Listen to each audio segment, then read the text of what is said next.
Wasting money on cures. Forgot how to fix myself. They say that time is free. Then why is it so precious?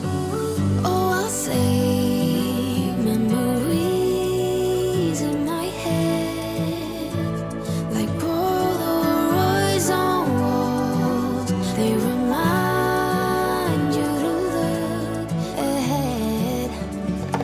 Time is running out.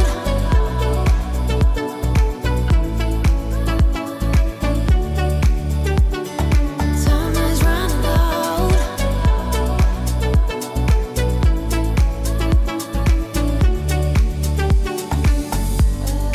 Lately I've lost my track. I've sailed the deeper seas, hoping to find something to bring back better times. Oh, I'll say memories in my head, like Polaroids on walls. They remind you to look ahead. But time is running out. Time is running out. Time is running out. Time is running out. Time is running out. Time is running. Time is running out.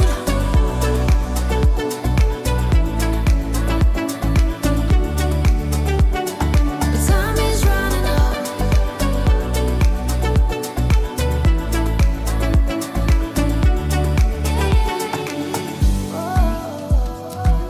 What if my best days are over? They can be over.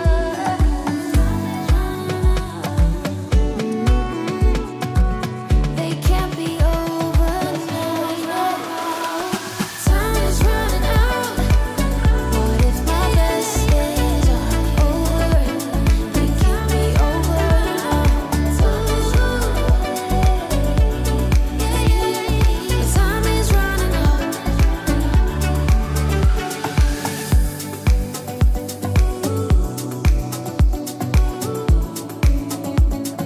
Time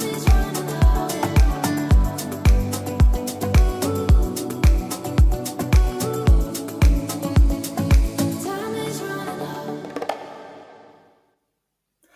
Okay, hi there. Welcome to the first in a series of 10 live streams on a Monday evening, 6 o'clock each week, looking at key exam skills or key topics, basically taking year 12 material and really trying to link it to the stuff you'll be covering in year 13 if you're in the final year of study. Hi, I'm Geoff from TutorTube and welcome to our evening live stream. We've got a great group already with us, including some people who are celebrating their fantastic success in their A-levels. A couple of former students we know well from our live streams last year have done remarkably well and moving on to great things in a few weeks' time. So welcome to them and welcome to all of you. So if you are subscribed to the channel, then feel free to contribute to the live stream. We love the answers and we'll do our best to showcase some of the best contributions as we go through the session. This is recorded, so feel free to watch it and catch up at a time of your convenience. Today we're going to look at application. I think as an examiner, it's one of the most important discriminating factors between a good student and a great answer. It's the quality of application. So hopefully a couple of really interesting ideas, simple ideas for you to take into your new school year. Let's start with a couple of little quizzes. We often do this on the live stream. So we've got a quiz called The Big Reveal. I've got 5 clues here for you of a country, an economy. Can you guess correctly the name of the country? Here's the first one. They're known for a very low corporate tax rate, tax on earned income or company profits. So this country has a low corporate tax rate. We'll keep an eye on the chat window to see the answers coming through. This country has attracted investment from many multinationals, among them Apple, Google, and the pharmaceutical giant Pfizer. Now, that's application. Knowing some examples of multinationals is application. Okay. Third clue coming up. Its GDP per head is now amongst the highest in Europe. Income per capita, adjusted for purchasing power parity, amongst the highest in Europe. Looking for some good answers. Switzerland's come through, Northern Ireland, Cyprus has come through. Some great answers, so thank you for those. It's among the top 10 global exporters of whiskey, spelled with an E. It's also the world's largest net exporter of butter. So, exports minus imports, net exports. And people saying Norway. It's also a member of the European Monetary Union. So I think, have I beaten the group on our first session this year? What do we think? It's not Norway, it's not Northern Ireland, it's not Cyprus, it's not Switzerland. 5 more seconds for some other answers to come through. What do we think here? Feel free just to contribute to the chat window as we go through. And Ulberg, congratulations. It is indeed Ireland. Well done. Okay, great stuff. Here's another one. Another clue. The answer there was Ireland. This is one of the fastest growing economies in Africa over the last 2 decades. So this is a good example in terms of application of a country that has had fast, sustained growth of GDP. Clue number 2. It's one of the largest economies in the world that doesn't have a stock exchange of any size or significance. Most countries have stock exchanges put on financial markets. This country barely has a functioning stock exchange. So a couple of people saying Nigeria, 1 or 2 people saying Ghana. Third clue coming through. Their national airline is, by some metrics, more profitable than their national banking sector. So they have a very successful and scaled airline that's actually more profitable than the banks in the country. People saying it's Nigeria. It's not. Clue number 4. Keep going with these clues. Coffee is 1/3 of their export dollars, but actually most people in this country drink instant imported brands. So Kudzai and Karo have both gone for Kenya. Interesting answer. Clue number 5. The capital city has seen a skyscraper boom with significant large Chinese investment. A good example there in terms of application of inward FDI in their capital city, which is Addis Ababa. So Lagos, Kenya, Zimbabwe, it's not. So 5 seconds, see who can get the right answer. And I think we have the right answer coming through. Kudzai's got it. Yeah, it is indeed Ethiopia. Now, the reason for saying this, why do this? Ireland and Ethiopia. These are 2 countries that I'm interested in. Now, what I would suggest you do, if you're in year 13, is choose a couple of countries, maybe 3, but choose 2. Ideally, 1 advanced economy and one kind of emerging, developing economy. Choose countries that are of interest to you and keep in touch with what's going on. Build a mini profile of a country which will serve you really well in daily response and essay questions, particularly questions which ask you to use countries of your choice. So that's application. Now here's a little quiz for you.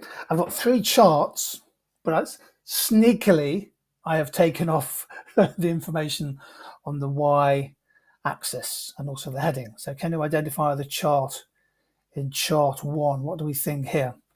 This chart runs, it's a 10-year cycle, and I think, what do we think? It's went up a lot in 21, 22. It's come down, but go back up again. Seb Webster and Ulberg. Brilliant.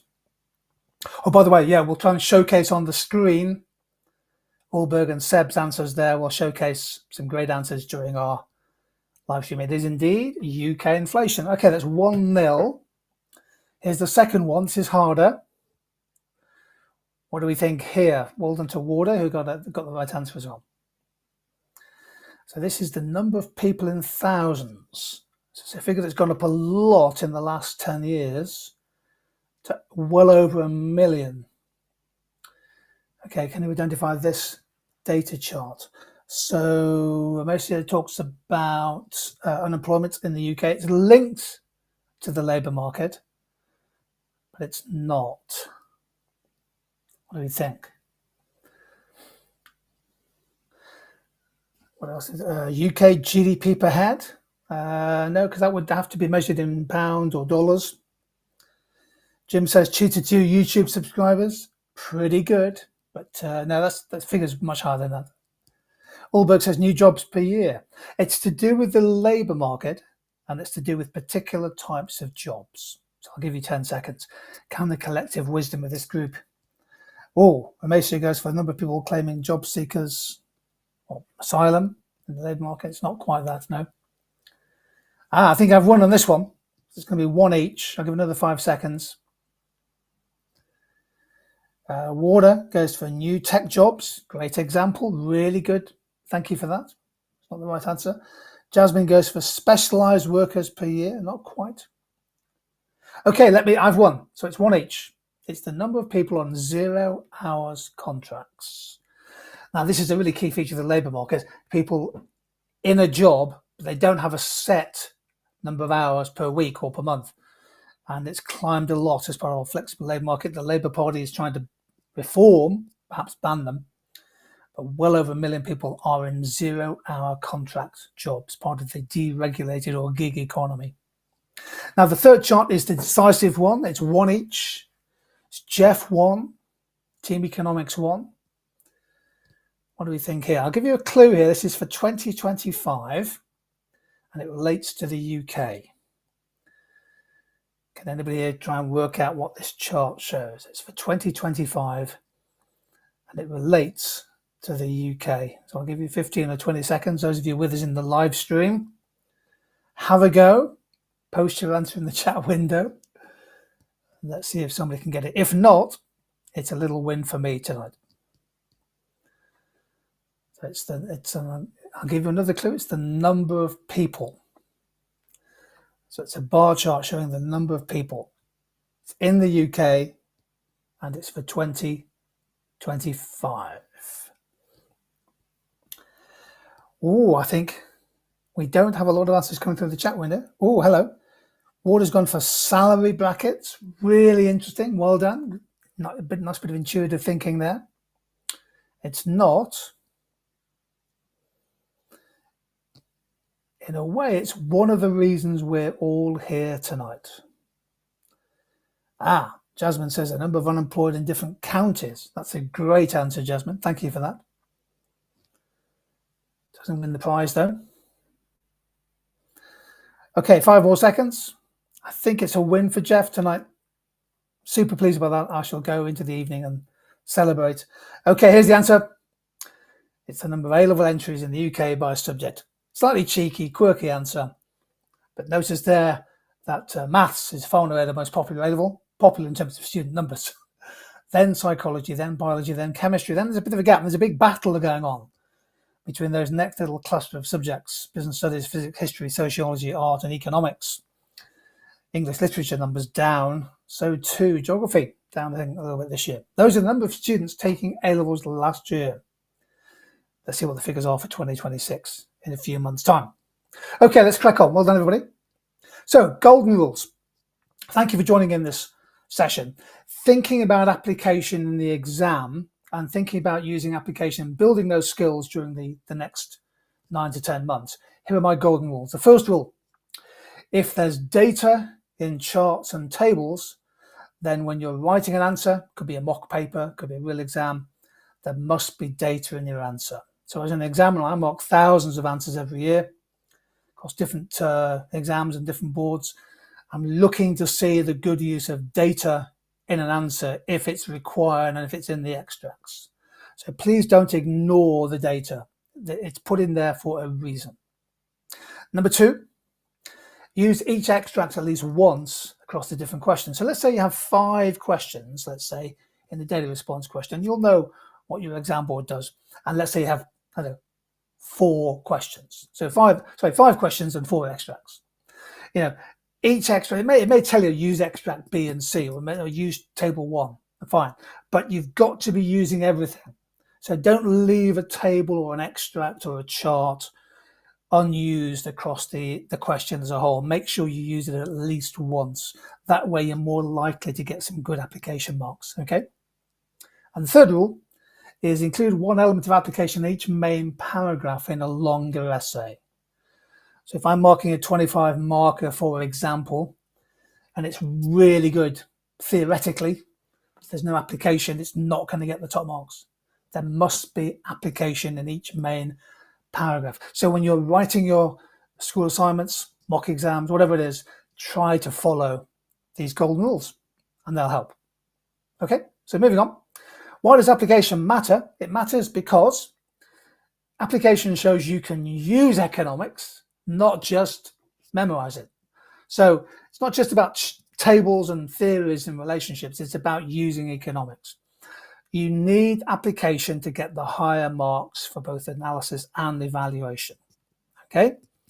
Application, if you like, is the glue that holds a really good answer together, and it takes you away from those kind of mid-level marks, which are theoretically good and sound. I saw a lot of them in the summer, theoretically really good, but they weren't getting top marks or high marks because there was no application. And application also helps you structure your evaluation. It allows you to weigh the pros and cons of a policy or the short or long-term effects of something. Okay, application just helps leaven what you're writing. In short, strong application equals theory plus context plus specifics, and the more specific it can be, the better. So moving on, two main reasons. How do you get application into an answer?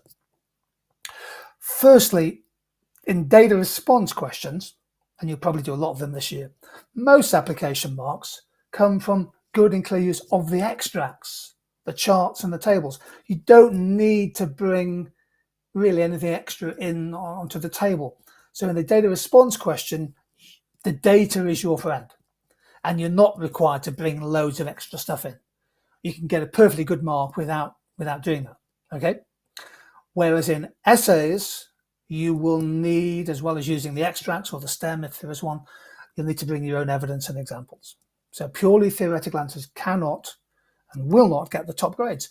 And everybody's now heading for these, trying to get these high grades to move on to a degree apprenticeship or university course.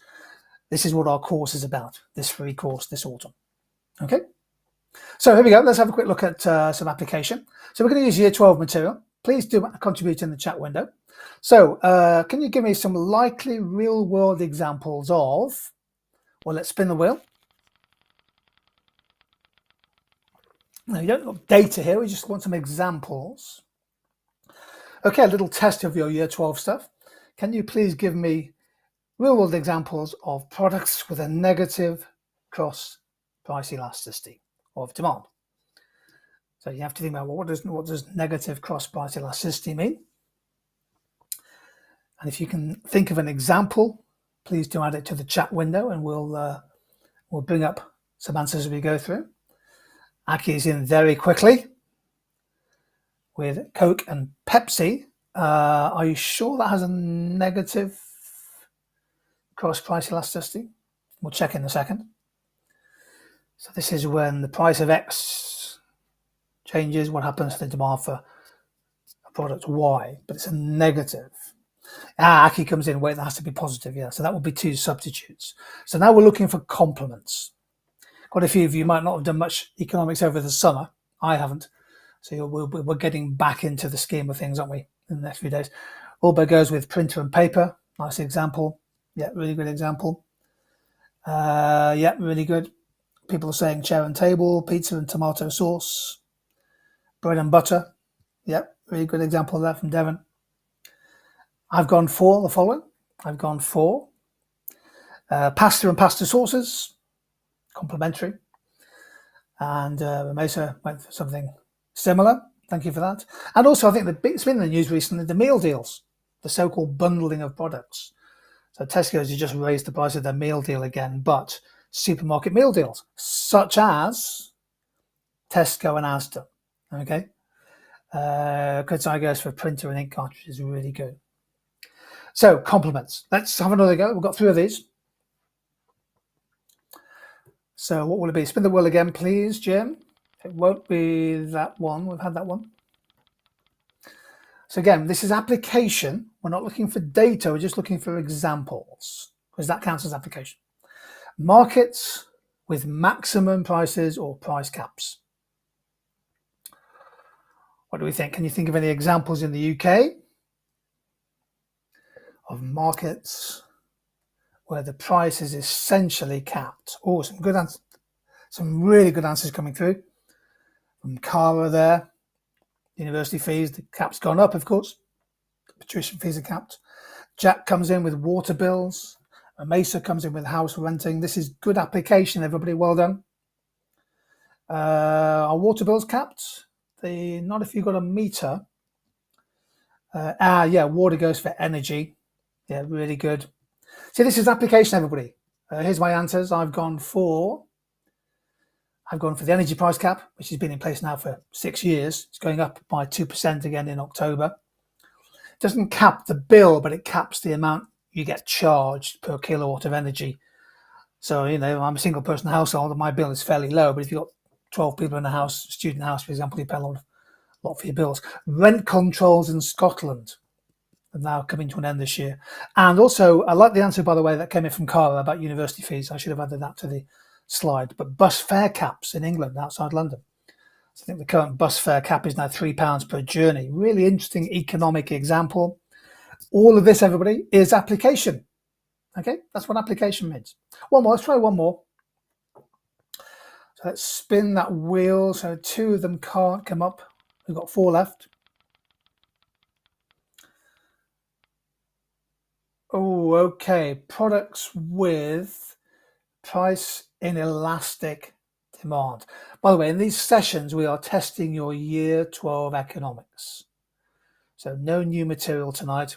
We're just going to reinforce what you covered in year 12 as we build into our autumn of live streams. Devon has suggested cigarettes. Who am I to disagree? Seb's gone for fuel. Mesa's gone for rice. Jack Bolton's gone for toothpaste. Yeah. Aki's gone for alcohol. And Jasmine adds in some lovely little extra addictive goods like alcohol and cigarettes. Really good. Nargis adds alcohol in there as well. So quite a few are going for that. What have I gone for? I've gone for petrol and diesel or fuel. Prescription medicines, interestingly. Yeah. So over-the-counter and prescription medicines. And also basic food staples, eggs and flour. Okay, so you get the idea. Now, so here's the point for going forward. Application isn't necessarily data. All the students think it is. It's facts and figures. I've got to learn, memorize lots of data. No, as long as you've got good examples, contextualized application is what we're looking for. Let's move on. Well done, everybody. Great stuff. So here are some tips for getting strong application marks. Feel free just to think about these as we go through them and just try and build them into your studies as the new school year kicks into action. So use real world examples. Examiners love seeing concrete cases. Doesn't have to be about concrete, but concrete examples of countries, of markets, of firms, of policies, of industries. Actually, if we could bring up that slide, Jim, showing our TikTok videos. What we're trying to do in TikTok is to provide you with lots of application. So if you go to our TikTok channel, we are doing lots of kind of application 1-minute videos on different industries. This is about the car industry, what's going on with the UK car sector, and lots of country profiles, including Ireland and Ethiopia and many others. So we'll try and do one of these every day or so, several a week, that give you a nice little application kickstart, and you can add them to your notes or think about them. This is a great way of building up contextualized application. This is how you can really make your economics work for you. Another way of getting application is to use data in the answers. Now, sometimes that's provided for you. Don't worry too much, by the way, if you're worried about getting the data wrong in the exam. Examiners are not, they're not ridiculous. An approximate data will be credited. You don't have to get it precisely right. But crucially, be specific, not generic. So instead of saying inflation reduces purchasing power, say strong CPI inflation peaked at 11% in 2022. There's the data which eroded real incomes and squeezed consumer spending. Okay? So that's really important. And also try to build up this year an application bank. So maybe print off the specification, have it on your iPhone or whatever it is, or iPad, and write in little examples, updated examples in the specification in the syllabus that you can deploy in any essay. You don't need a lot of application. You just need a sprinkling. If you can start this process now, you've got loads of time before the exam. Okay? So moving on. A couple of things here. So spotting opportunities for application and extract. So here's an extract about blueberries. Okay? Seen as the ultimate superfood in the UK, we pay a high price for that. Apparently, blueberries are superfoods. Now here's a little extract. Have a quick look at it. When you're reading an extract, look for the data first of all. I'll highlight it on the next slide. And, we can highlight on the next slide, please. That's where the data is. So when you're reading an extract, highlight the data with a pen or a pencil. Make sure that data finds its way into an answer. The Mesa comes up with a lovely question. Thank you for it. Should you get application for each specification point? The answer is yes. Really, you should. I'll give you a great example at the end about how you can do that. We've provided a new resource which we've uploaded today, actually, which will really help in about 5 minutes. So sometimes you're looking for the data, but another example, if we move on to the next slide, please. Here's an extract about VAT on food and drink in the UK. Some things are subject to VAT, like school fees now, independent school fees, but some things are not, like cakes. Okay, so biscuits are taxed at 20%, but cakes are not. Marshmallows are not taxed, but Haribo sweets are, if you know that. Greggs can avoid VAT on pasties by not reheating them. Okay, by putting them into a little packet or something and to keep warm but not reheating, they don't have to charge VAT. So there's quite a bit of controversy about what is taxed and what isn't. But in these extracts, if we move on to the next slide, application can come in the form of words and examples. It doesn't have to be data, facts and figures. Okay, so you can quote from an extract and that counts as application. In this example here, there's not much in the way of data, isn't there? So for example, moving on to the next slide, looking at extract C there, refer to the extracts in the answer. Extract C mentions the difference between public and private museums for VAT. So state museums are not subject to VAT, whereas private museums are. Okay, that would be application in your answer. Okay, so look to see the extracts you get. If there's charts and tables, you must use them, but sometimes you just get text. Okay, we'll take one example to finish with. Let's have a look at this issue. So some people are saying that the government needs to raise extra money. Should they apply VAT of 20% to bakery items in the UK, such as cakes? In other words, the economics of a cake tax. Okay, let's run a 1 minute clock on this. Those of you who've been with us before, post an answer in chat. Can you give me 1 or 2 effects of VAT of 20% being applied to bakery items? Have a go.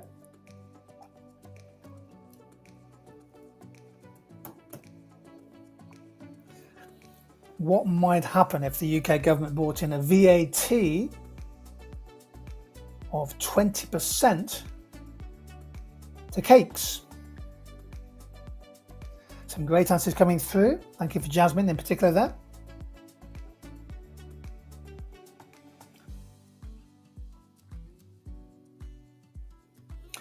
I'll walk through a couple of my suggestions with you in 15 or 20 seconds.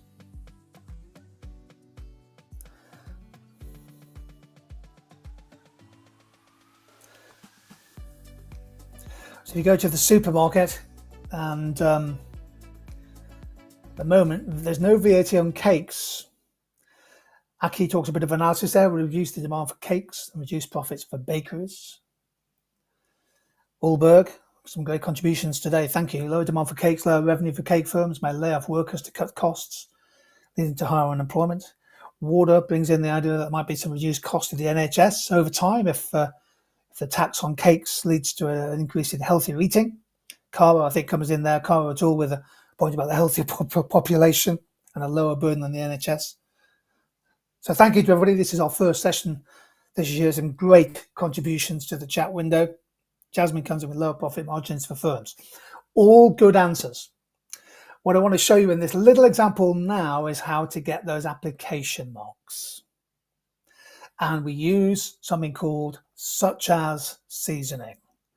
So here's my 2 points. Supermarkets, such as Asda and Tesco, that becomes application. Might absorb some VAT on their cheaper own brand cakes to keep prices attractive. So you have your branded cakes, Lions, whatever it is, and you have your own brand cakes. Well, Asda and Tesco might say, well, we're making enough money already. We won't pass on the VAT to the customers. We'll absorb the tax, which you can do. Smaller bakeries and cafes could be hit harder as niche products such as cupcakes and patisserie become more expensive and people just decide they're a discretionary purchase, and as many of you will say, demand will fall. Okay, so what I'm doing here, can you see what we're doing? I'm using a little phrase such as Asda and Tesco. I assume they make their own cakes as well. They might keep their prices down to sell more of their cakes, whilst VAT is put on those other branded items. And then my second point, the substitution effect. Shoppers might switch to home baking, flour, sugar, eggs, still 0 rated, as a cheap alternative. They might.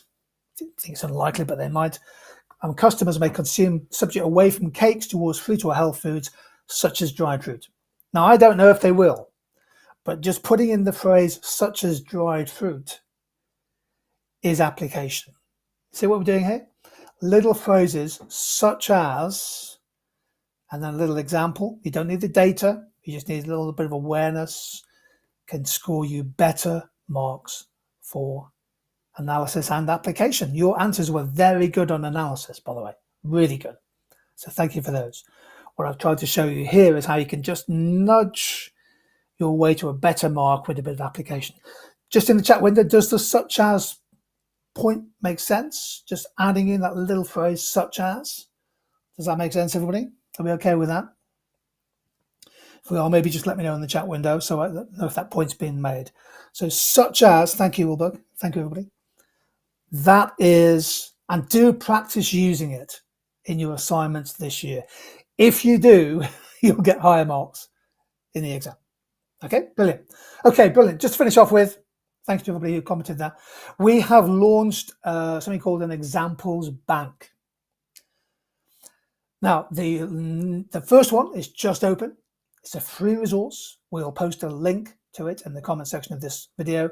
It's the Edexcel Economics Examples Bank. I've downloaded it myself today. Covers all 4 themes, year 12, year 13. The AQA one is on its way. It's in production. And it's an amazing document with examples, both real and hypothetical, covering every line of the specification. It is sensational. So please do have a look at that. If you want to download an examples bank onto your smartphone or your laptop or print it off as part of your notes, just type in, we'll post a link, but it's the Edexcel Economics Examples Bank. Our team have been working overtime during the summer to produce that for you. Brilliant. Okay, so quick reminder of my golden rules. If there's data in the charts and tables, there must be data in the answer. Try and use each extract at least once across the different questions. Okay, this is when you get onto your practice papers. Okay, and include at least one element of application in each main paragraph in a longer essay, both for analysis and evaluation. And if you can, in your final conclusions as well. There we go, everybody. Half an hour, our time is up. First of all, thank you for joining the first of our live streams. We've got 10 lined up for you. Monday evening, 6 o'clock. If you can't make it, fine. We record the session, so you can catch up later. But if you can, please join us live. Contribute to the chat windows, as many of you have done. Spread the word. Let's get a great community coming together to work our way through the autumn. So we're in great shape for things like mocks as we head towards the end of what is quite a long term. So huge thanks for joining in today. If it was useful, consider giving it a like and subscribe to the channel. It means the algorithm spreads it to more people. As always, stay healthy, stay happy, stay curious, and we'll see you sometime soon.